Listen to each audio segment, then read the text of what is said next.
Now, Heartland Sports with Luke Randall. Good evening. In the chaos that is these Christmas basketball tournaments, today, bit of a chill day. No high school basketball, but we are of course getting ready for the semifinals of the Southeast Missourian Christmas Tournament.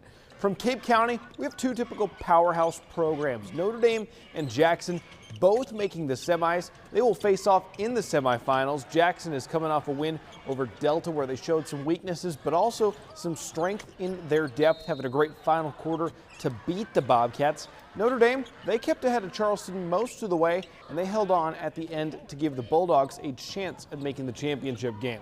The second semifinal pits together Woodland and Scott City in a rematch of last year's third place game. The Cardinals survived a late charge from Chaffee. The Red Devils seriously brought it all game long. Calvin Layton had 4 points in the final 10 seconds to put Woodland through. Scott City held their own the whole way against Cape Central, and they dominated the second half and particularly the fourth quarter. Neither of these programs has been to the championship this century. It's been a while. Scott City recently did it in 1999. Woodland, you got to go back all the way to 1976.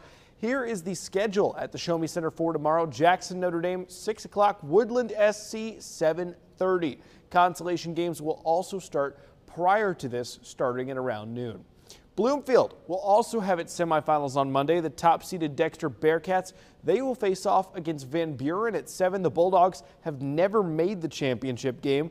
The latter game, Puxico, they've been rolling all tournament. They will go against this year's Cinderella, Twin Rivers. The Royals looking to continue in this Royal dance. Tip-off for that one set for 8:30.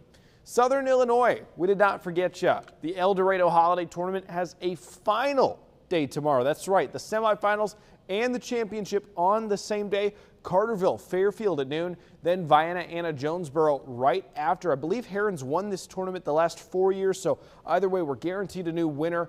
And yeah, you got to rest up because 9 p.m. tip-off for the championship game should be a great day on that new El Dorado basketball court. Staying in Southern Illinois, we got just one signing this week. Pretty big one. Recent Benton graduate River Stilley signing with the Southern Illinois Salukis for golf. Stilley graduated from the Rangers in 2025, briefly attended Cincinnati. The move to SIU brings him a lot closer to home. He is set to start with the Salukis in fall of 2026.